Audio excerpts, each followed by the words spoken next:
Hey everybody, this is Devin Francis, also known as Leonard Meltzner. And I need a haircut. My And, hair's way too long. and you're watching episode 117 of the Adventures in Odyssey Oddcast. What are we doing today, Victoria?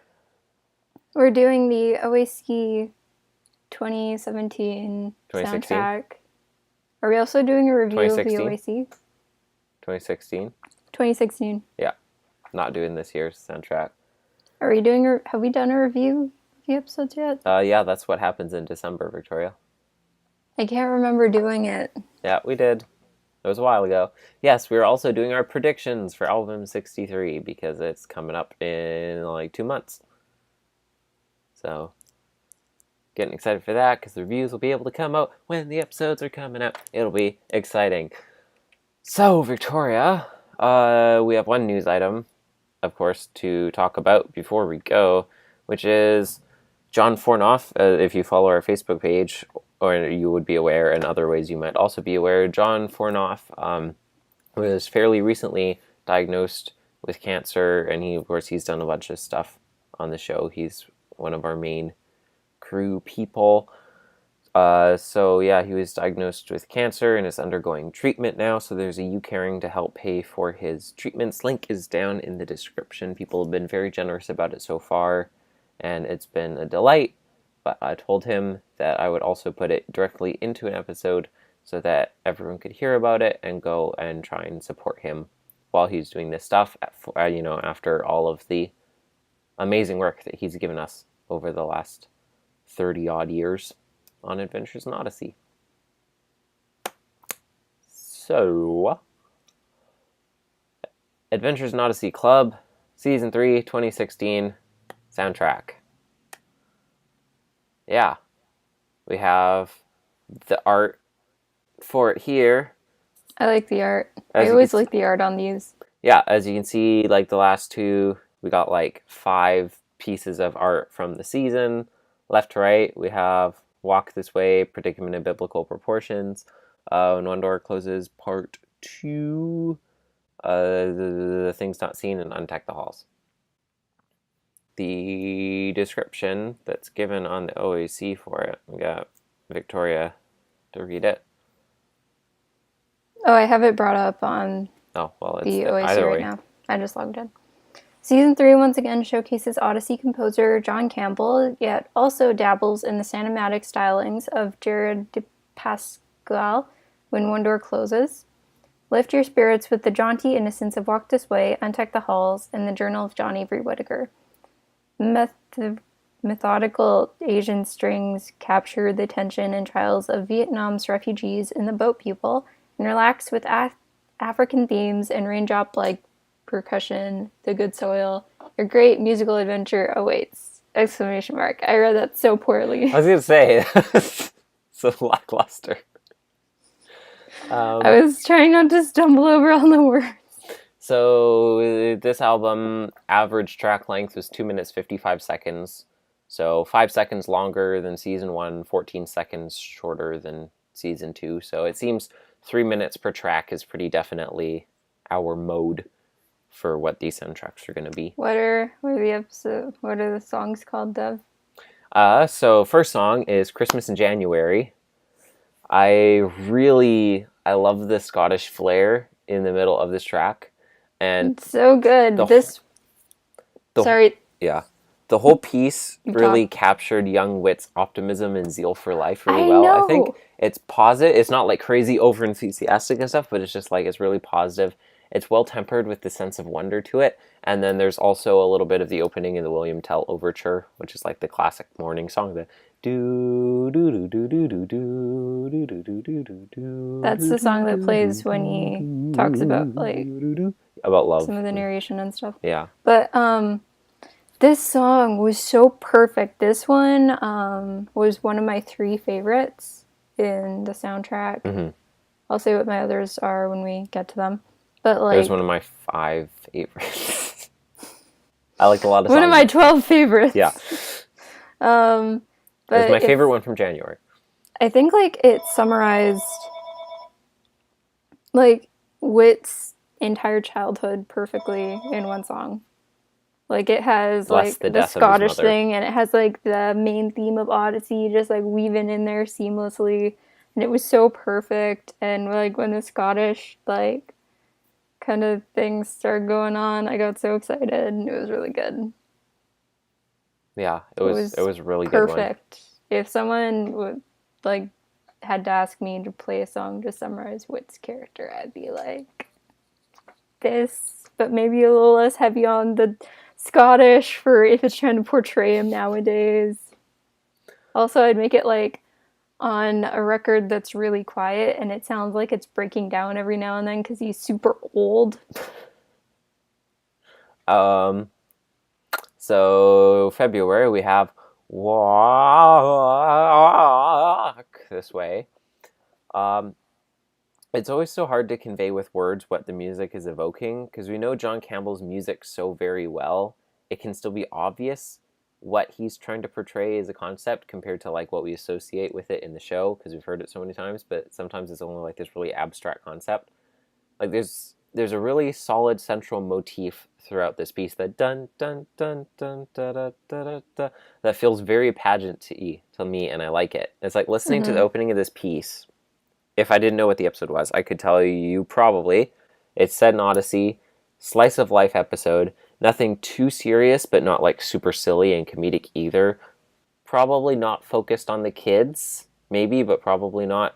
Probably focused on Connie and or Eugene, and they're like busy working at something. That's what I got just from listening to the music. So it's like I was so happy that this actually had the entirety of the xylophone solo because I was yeah, really upset that we never actually got all of it in the show. mm-hmm. And I was like so happy to hear it. And I was also like really impressed knowing that Connie played it to that caliber. Yeah.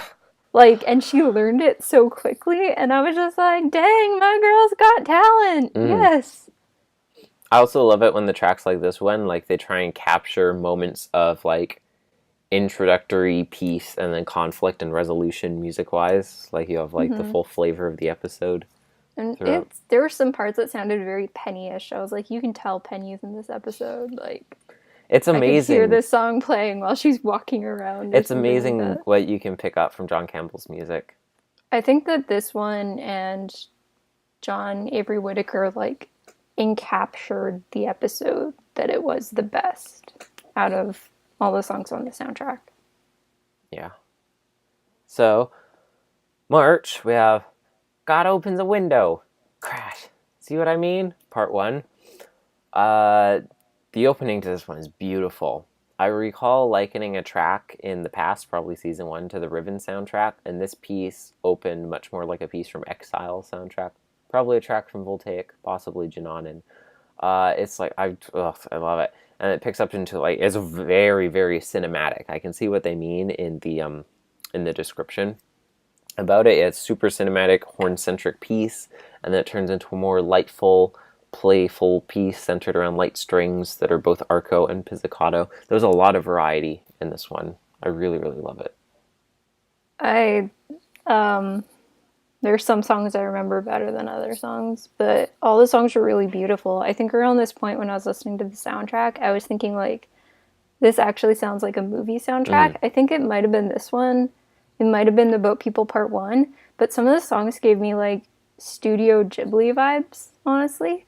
Like they sounded a bit like songs I would hear on a Studio Ghibli soundtrack. Because I do listen to the soundtracks in those movies because the songs are always crazy good in those movies, especially Princess Mononoke and Spirited Away. And I need to watch Princess Mononoke. I haven't seen that. But yeah, it was so good. And I love violins so much. Anything with a violin, I'm like, yes, you need to learn how to play your violin. Yeah, no. Yeah, and part 2 opens with a much more clandestine tone, and for good reason, obviously, episode-wise. That's the aesthetic of the instrumental palette for these pieces. I love it so much. It's so cinematic and exciting, but like... You sound excited as you yawn. But so subtle and beautiful. It's really, really good. I love both of these tracks. I actually enjoyed the part 1s of the two-parter scores the most, like more than part 2 of them. I'm I don't really know not why. sure which I liked more between the two parts for this one, because they're both quite different, which I you think don't I'm normally like, get with a lot of multi-part soundtrack yeah, tracks. I think I'm kind of like the same for both of them. For the boat people, um, even though it wasn't my favorite episode of the year, one of the two parts in the boat people, I'll say which one when we get to it, was actually my favorite track on the album. So for I believe May was he was a boy, she was a girl. I Not knew you were gonna say it. Can't make it any more obvious. not much to say about this one. It was pretty This somber. one was actually my second favorite. It was pretty somber, chill. There was nice percussion. It was just pretty like level throughout, and it's like just I kind thought it of was really pretty. just peaceful mood music. I I can I see was what they mean actually about raindrop like percussion in the description for this one. I was kind of surprised that this one was for the good soil because it felt like a little bit too peaceful to me Yeah, I was to like, be for the good soil. I was like, this doesn't seem like it fits. I I thought it was wouldn't. when I was listening to it. I was like, is this actually the good soil or did it get mixed up with another Yeah, I one? was like, I would not have matched this song with this episode if I didn't know what it was for. I know it doesn't. It's like a really pretty song. Like I said, It it was was one of my beautiful. I'm three like, favorites. if But yeah, if you like, wanted to fall it asleep to one of doesn't them, this would be the one. seem like it would be the song that goes with it. Yeah. Even though, of course, the music in this score is the music used in the episode. So, and it's not like I haven't listened to The Good Soil a lot. I think it might be one of the episodes from this OAC season that I listened to the most. Oh, really? Yeah, I don't know why. I think it was because I kept on forgetting what happened. So then I kept on listening to it over and That's what over I thought again your really answer was going to often. be. But then I would forget what happened again. So I think I probably listened to it about like 5 or more times just because I keep on forgetting what happens. And also I'm like, okay, each time I'm also like, it will get better if I just keep on listening to it. So then I listen to it more. I'm like, maybe I'll like the romance more the more I listen to it. And then it just doesn't. No. June, we have you catch more employees with existential crises than with vinegar. I love the beginning of this one. This It's one so was good. It sounds like The Matrix. I think this might was be my so favorite good. track. It was so out there. I like it. Like it has like this computery start, and then it turns into something mildly adventurous, but with continuing undertones of computer stuff. And then it just gets this like super ambient midsection, almost like felt like Steven Universe soundtracky. Yeah, it sounded like something that takes place in Wits End in the middle, like just normal Odyssey stuff. And I was like, this is so good because, um, I there are certain things where certain movies I know of where things happen and they totally give away what's going to happen next just through the soundtrack. Like if you know the plot well enough. I know that this happens in. Apparently, I haven't seen this movie, but I've been told it happens in Batman: Mask of the Phantasm. That movie. There's like this villain that Batman's against who's like framing him for murders or something. I'm not completely sure. I haven't seen the movie, but Batman But then it knows who just the turns out villain to be is. some like But dude they're from wearing a Scotland mask. Yard. No, the thing is, the And he villain shakes hands like. No, no, quiet. The villain is someone Batman's fought before, but he doesn't know who because they're wearing a mask. But apparently they play that character's theme lots of the times when they're on screen. So if you know the music well enough, Yeah. you know who the character is, except for it's like apparently super, super hard to pick out. But it's like this little Easter egg the first time the character appears. So like if you know it well enough, then you'll know who the bad guy is right away. And then I know that like the new M. Night Shyamalan movie also did something like this when it was revealing the plot twist, like for Split. I won't say what, but yeah, so I was thinking like if you pay enough attention to all the computer stuff, you might be able to figure out that she's in the Matrix. So I thought that was cool. Yeah, so we have the computer stuff, and then it's like adventurous, and then we have the super ambient midsection that feels like you're floating in space. That's like all Steven Universe-y, and then it drifts back to computer stuff, but on a more positive note. And then the mellow closeout. The only way I could describe it, the vibe was reflecting wistfully on another day at wit's end from behind the counter. I think that this was the most clever of the songs. Yeah, I think that's why I like it. It's not just like, not on a purely like, oh, like it's the coolest music, but it's like, I think this might be my favorite just because it had such an interesting range and such interesting individual pieces to it and the way they were put together. This one was one of my favorites too. The next one, my favorite song on the soundtrack, Boat People Part 1. It's called, wait, Jerry's in this? Part 1. Yeah, it was a very lovely track, good range of emotion, so very similar to lots of the other tracks from episodes in the past that took place in East Asia. Like, tons of the songs, I liked all the songs in the soundtrack, but I found like some of the ones I liked the most were episodes I didn't really like that much. And I thought that was weird. Like, Untuck the Halls, even, I was just like, this is pretty good. The episode's still not super positive on. I think I've only listened to it the one time. I might have listened to it twice. I can't remember. It's better on the second go through. I think I've only listened to it once. I'm not sure. Anyways, regale us with your love for this piece. I don't know what to say. You talk more about it. I said about it. I didn't have a lot of notes about this one. I don't know. I was pretty much just like, oh, this is so good. It sounds so pretty. And then it was over. Then part 2 started, and then I was just like, this isn't as good as part 1. Go back to part 1. Part 2 was very much more dramatic and sinister. There was a lot more like long ambient pauses and these spaced out rubato strums. It captured, I thought, perfectly the dream nightmare state very well. I was like, this is the perfect music for watching all your family keel over dead and then be resurrected by a mystery man. That happens in part 1. No. Does it? Yeah. Does it? Yeah. Yeah. Oh, well, maybe it was for when they were talking about Wit being in the dream. Because I'm pretty sure that's or maybe it was like the 50 dozen pirate attacks they had. I don't know. Or maybe it was when Jerry died. That was my theory. Maybe. Because, like, the music was very intense at the beginning, and I was like, oh, this must have been when Jerry was killed. Yeah. A predicament of biblical proportions. I actually really liked Stop giving the titles, Victoria. I make the titles for these. Next, one time I get the titles right and I can say them clearly and you don't even want me to. Next is the September episode, Lawrence Hodges is called on in class.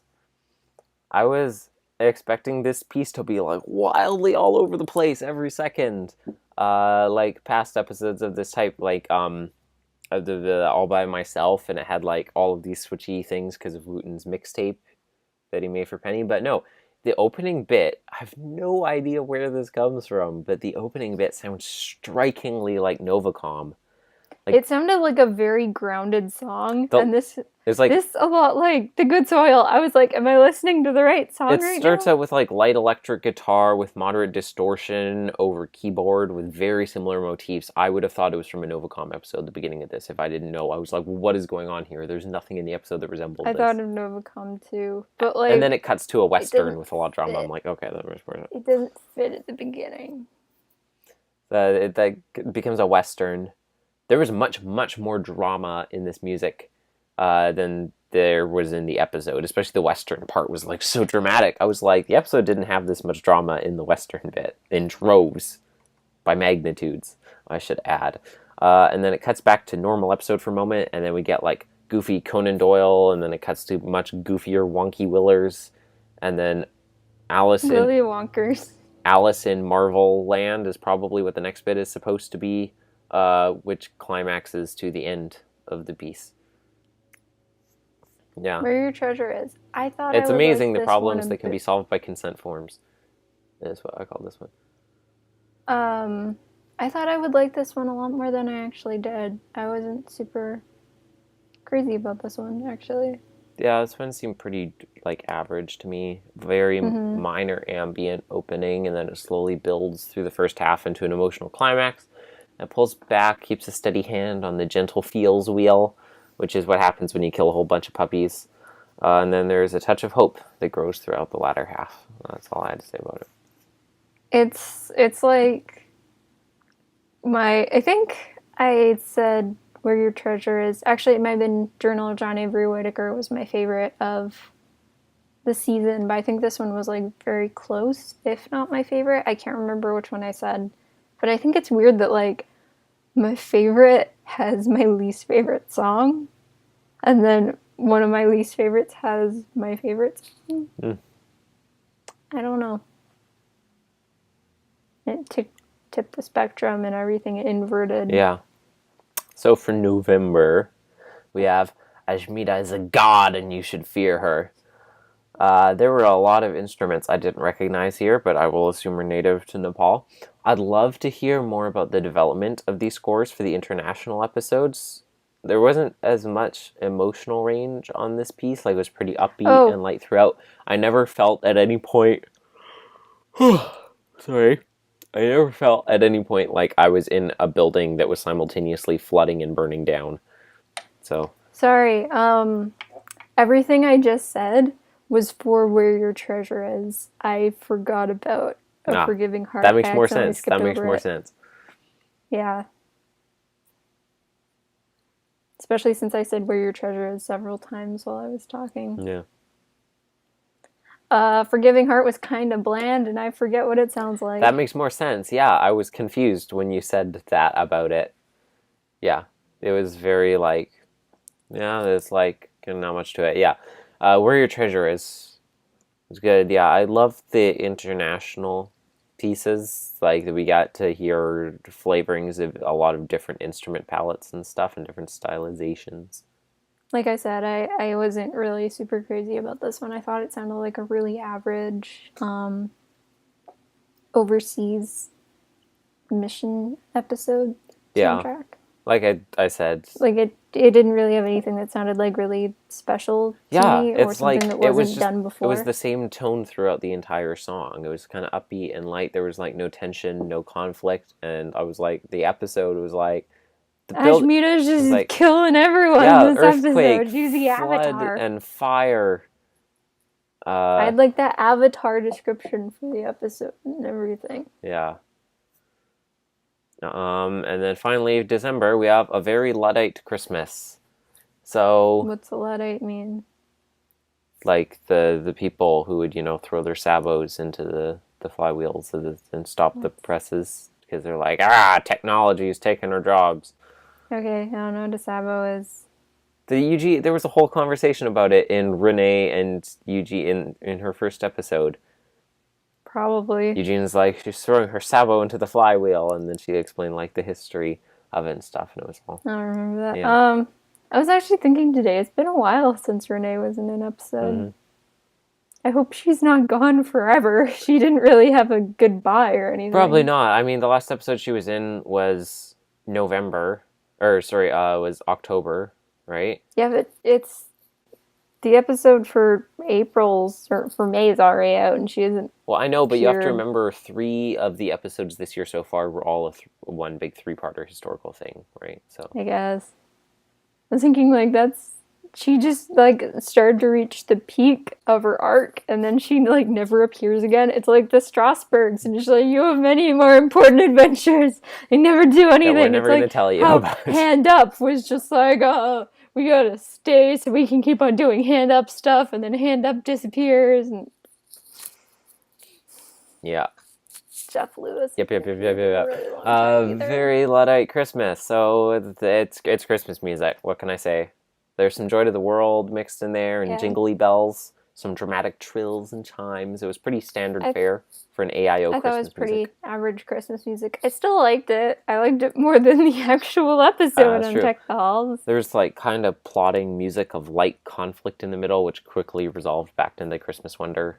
So just like the actual episode. No conflict. It had so much conflict without having any conflict. It's like, we're all gonna die. No, there's no need for conflict. But at least we aren't on our cell phones tweeting something. Yeah.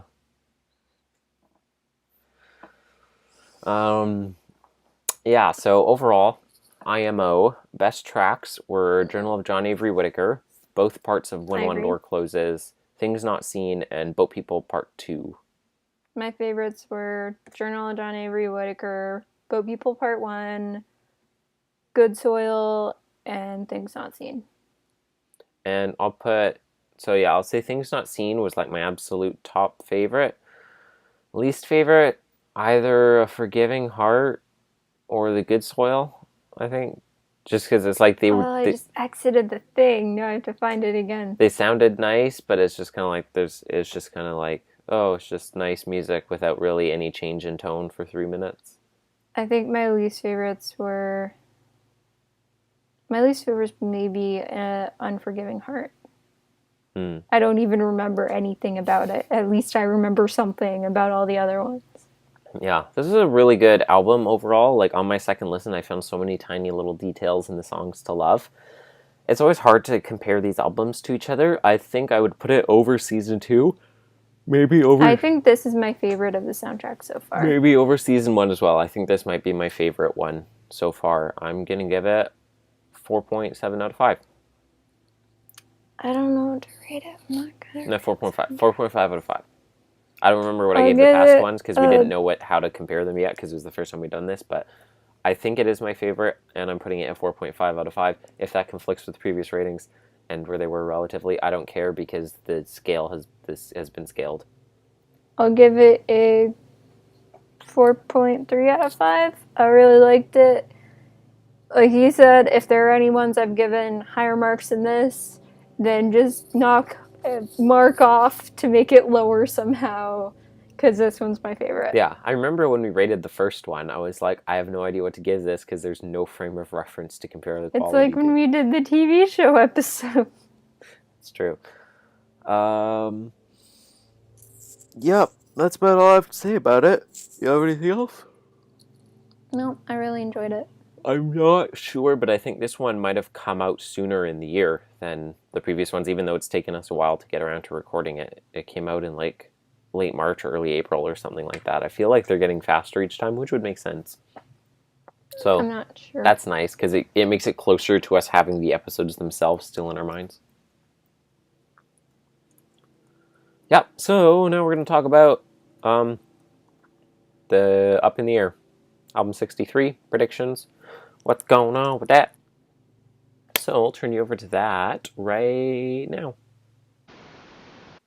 So here we are back now with album 63 predictions. Up in the air. Oh, what's going on? I don't know. It's all theoretical and transient. Do you want to read us the album description, Victoria? My mouth really hurts. Can you read it? I can read it. Thank you. Things are definitely up in the air in Odyssey. First, Wooten Bassett returns from his honeymoon with 2 problems. Oh, wait, I remember Penny is this. missing. Told you. Yeah. Penny is missing, and he's lost his memory. While Wait, Connie, and Jason try to help Wooten find Penny, Buck Oliver rescues Jules from a crash course of disaster. And a mystery is solved only after Emily and Matthew's friendship is threatened. You'll learn the meaning of true friendship and integrity in 6 episodes of heart-changing, risk-taking adventure. So I know that I am supposed to deeply care about the whole memory loss thing and Penny being missing, but that part about Emily and Matthew, like, that's the only part I can remember from what you just did. Absolutely, definitely means Maury is back in action. Yes, I have been waiting. I have done my waiting. 12 years of it. Yep. Oh, man. I'm so excited. More Buck and Jules development stuff. Jules is self-annihilating, apparently, and then Matthew and Emily's friendship is threatened, which means probably that whatever blackmail material Maury got to string his web of control as the shadow broker of Odyssey, that he's now using that to manipulate Emily and Matthew apart from each other. Emily wasn't even in the last season, was she? Nope. Matthew was, though. He was in at least one episode. Yeah. So, yeah, that's exciting. And then also, oh yeah, the honeymoon's over, and we've gotten No one Eugene in Odyssey returned. can, like, if we see their relationship develop and them get married, except for Jack and Joanne, no one has gone and, like, gotten married and come back and not had at least one person lose their memory after getting back on their honeymoon. I mean, isn't this only the second example, or is there someone else I'm forgetting about? This is the only second example, but, like, we usually don't get to see an entire couple, like, date and get married on Odyssey. like we did with Jack and Joanne, and we did with Connie and Eugene. Yeah, Connie and Eugene, Connie my favorite couple. Eugene and Katrina. Oh, my head hurts. You're in the I Slap Floorverse? Yeah. And we Eugene did with and like Latrina. Wooten and Penny, but I can't really think of that many other people. Are there any? Lucy and Jack, sort of. They don't count. We never saw them like start to date or anything. I know. So yeah, Wooten's lost his memory and Penny's gone, so that's a thing. So, but like, who cares? 'Cause Maury, am I right? I know. So the episode titles, 8, 25, and 26 opens with "To Find a Penny," parts 1 and 2, which I like how that plays on the old like a penny lost, a penny saved, a penny earned. Mm-hmm. And that's like, I don't know and why then they didn't call it. Things, which ruins it all. They should have called it "A Penny Lost." Really, would have been the that would have been so much better. Yeah. Because anyways, find a penny. I think it sounds a bit like a penny saved, or a penny. Yeah, they should have said a penny lost. It might sound like she died, but so. Who knows? I don't know how it ends. It hasn't come out yet. When did it say the date was? It starts on the AIOC, July 13th. Yeah, they're like, we think Connie's had enough of having a female friend. It's time she just got to having a bunch of male friends. Female friendships are fine and all, but they can only last for so long, am I right? It's like when I was watching that episode of Brooklyn Nine-Nine last night, and it was like this fantasy writer guy, and then he made like one of the dragons who was in the series for a long time turn out to be female, and then all these people were making a petition for it to be male, and then Jake was like trying to catch a killer by getting people to sign this fake petition, and he was yelling like, yeah, we don't need more female characters. I mean, there's only 2 in the series, but... And I was like, Lord of the Rings, get wrecked. Yeah.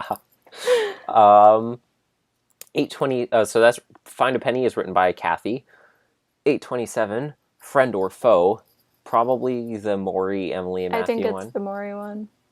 828, Have a Heart, is written by Marshall. Could be anything, but I hope it's more Maury and Emily, and I want this in. I know that like To Find a Penny is, someone could argue it's about Penny and Wooten. I feel like it'd be a pretty flimsy argument. To me, I'm just looking at this and it's just like To Find a Penny. It's about Maury's backstory, and for 2 episodes, Friend or Foe, it's about the fallout of Emily and Matthew's relationship. Have a Heart is about Emily and Emily goes off to camp, and then she gets in a fight with Lucy, and then they get trapped in a World War II bunker underground. Curfew.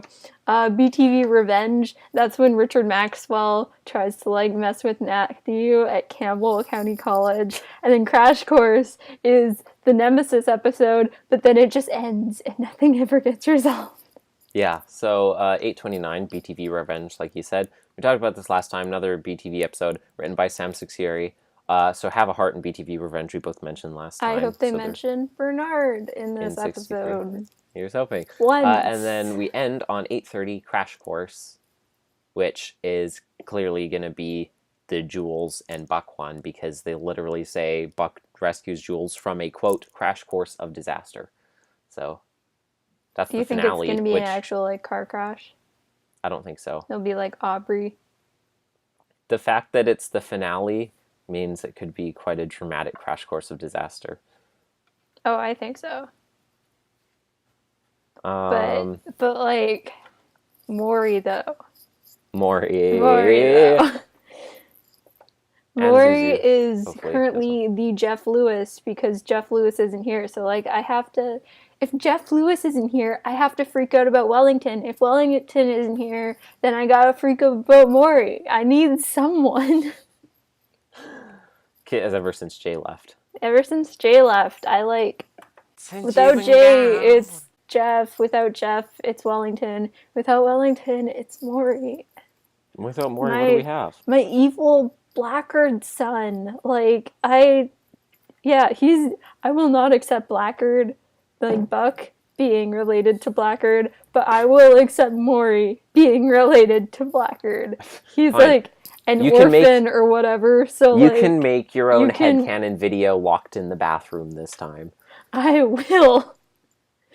But the thing is, you won't be there to interrupt me because you're in Vancouver. Suck on that. I'll hire a mugger. To break into my house. Yeah, GTA style. I'll call a mugger on you. Oh. So predictions to the episodes. Find a Penny, like we said, is obviously the Eugene. You know, it could be the Maury thing, but less likely. It's the Wooten and Penny honeymoon comes back, and Penny's missing. Wooten has amnesia. This all feels somewhat familiar, and we have to go find out. And it feels familiar because you forgot what it's. Yeah. Friend or foe, probably the Maury, Emily, Matthew stuff, and they're like, oh, are Emily and Matthew even friends anymore? I didn't even know you because of all of this mysterious blackmail material that's being released now by someone. Have a Heart.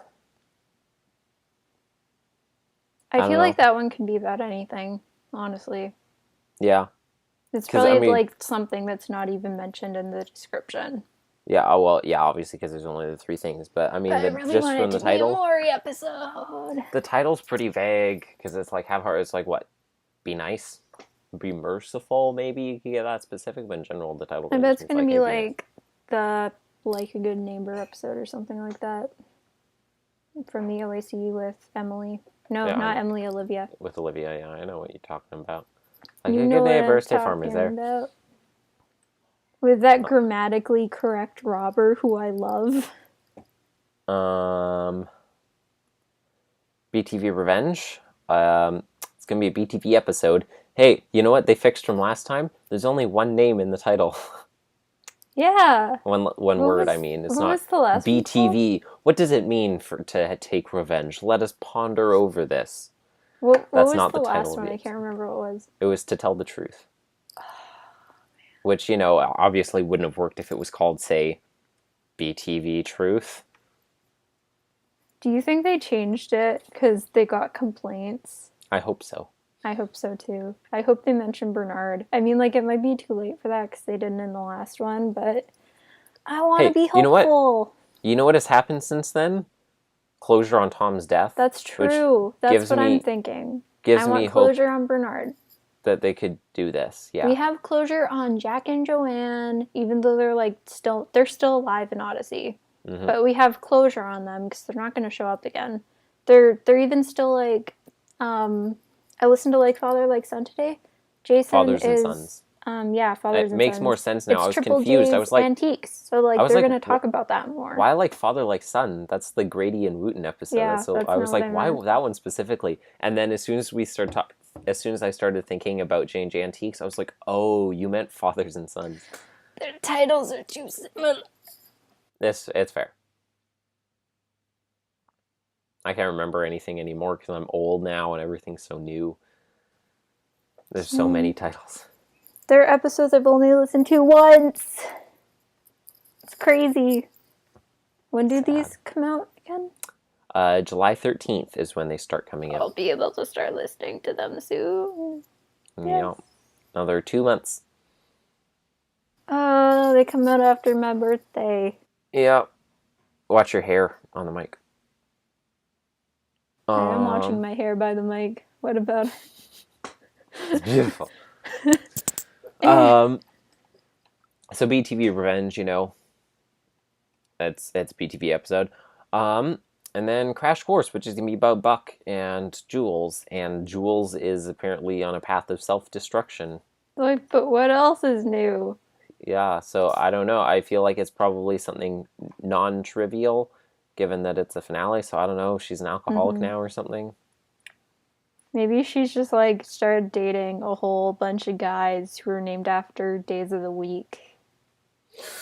Ooh, that's a bad road to go down. It's a bad sign of future things. I'm like, oh, this does not bode well. Yeah, Connie's like, I don't know why, but I have such an unsettling feeling about this. I mean, in fair, Jules is already named after a month, so. But I mean, like, the nice thing about this is there's only 7 days in the week. There are 12 months. You're And correct. Bill's only covered, like, 4 of them or something like that.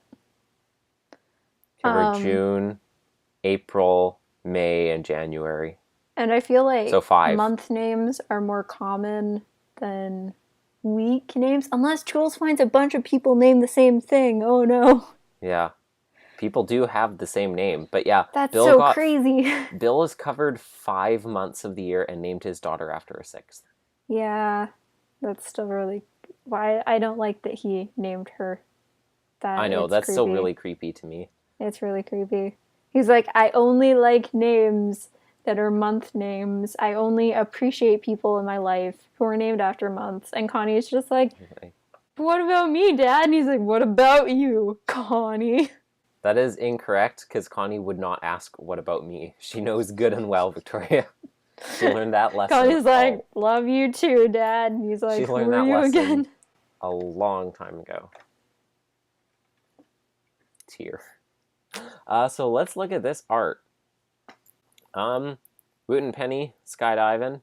It's a lovely pastel blue. I like this art a lot more than a couple of the past ones we've had, actually. I'm still a little salty about just us knowing what Wooten looks like in general. I know it's been like a decade now, but... I know, I am too. Hey, Wooten's wedding ring. You can see it on his hand. Ooh, you can see...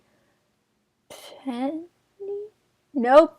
She's not... Yep, you can see it. You can see it. I was looking at the wrong hand. Yeah, left hand for both of them. Yeah, that's where the wedding ring usually goes.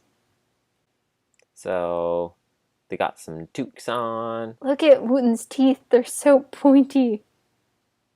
Yeah, his 11 and 21 are quite a bit longer than the rest of it, than his other incisors. His hair's so frizzy. He looks like a clown. His hair's always that frizzy. I know. Do you think Wellington, like, greases back his hair or something like that? I think we talked to, about this, keep it not unruly. You talked about this at length. I probably covered every single aspect of Wellington's life down to his toothpaste. But Devin, guess what? I don't mind covering it again because I love Wellington. So, there's a pane. There's the plane. There's plane. They're skydiving somewhere near quite a lot of water. That plane has its wheels down. Well, that's not a plane with retractable wheels, looks like. I don't care. That's a safety hazard. Not for planes that don't have retractable wheels. Safety hazard. It does slow you down in the air. I know that much from GTA. So I get the friendship thing, but what's the integrity one? Have a heart, maybe?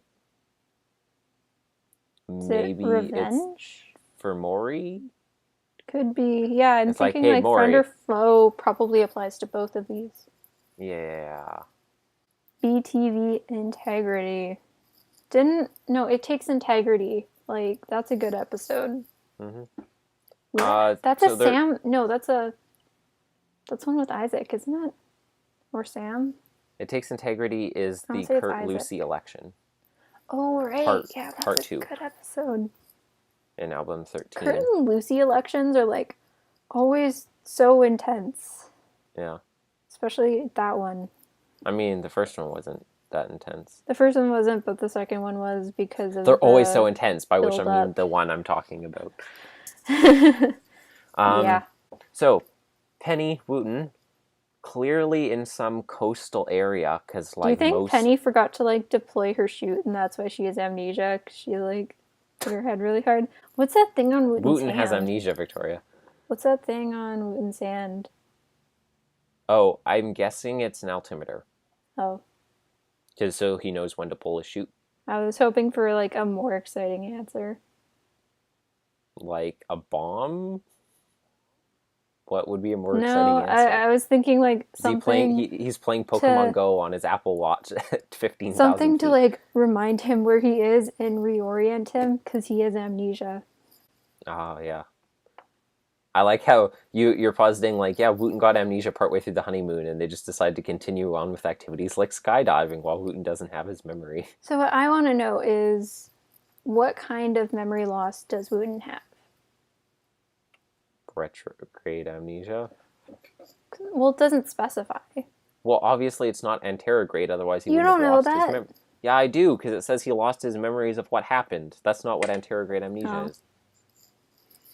Well, you don't know. He could have lost his memory, and then it could have happened. That would be odd. He could get anterograde amnesia, and then he could lose Penny.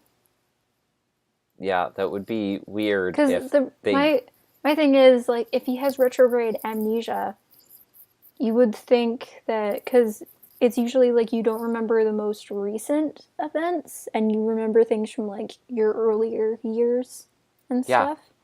Like, but, like, what happened to he Eugene. just married Penny. How would he remember who Penny is? He's only known her for like a couple years.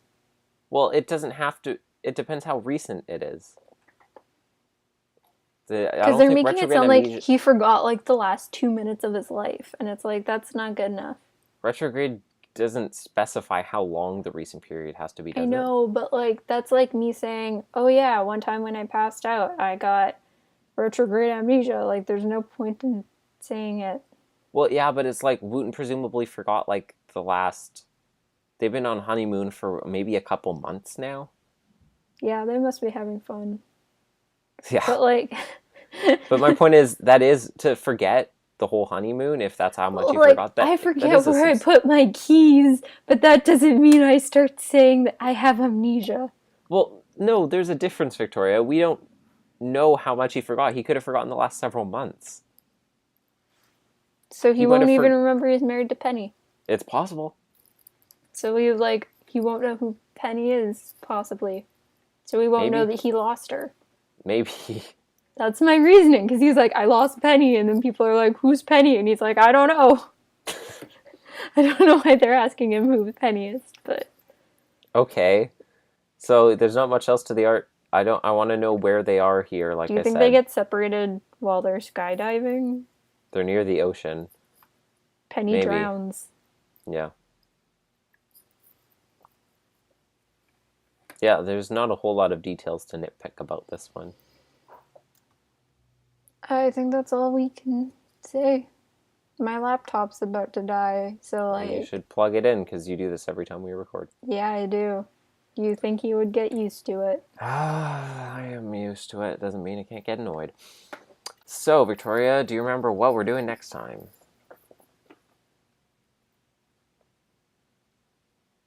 It's the next OAC episode, which is A Perfect Testimony. And the future... The present long ago. Present long ago. Because imagination, Trent, buddy. But you thought we were going to do Called On in class. But we didn't. We didn't. Because we talked about Called On in class with Garrett. Yeah. And in our review of A Predicament of Biblical Proportions. Yeah. So, yeah, next time, Perfect Testimony, present long ago. Until then, thank you for joining us on our side of the YouTube. I have been Devin Francis, also known as Leonard Meltzner. And I want to have a nap. I don't know. And you've been watching The Adventures in Odyssey Oddcast. Bye. Goodbye.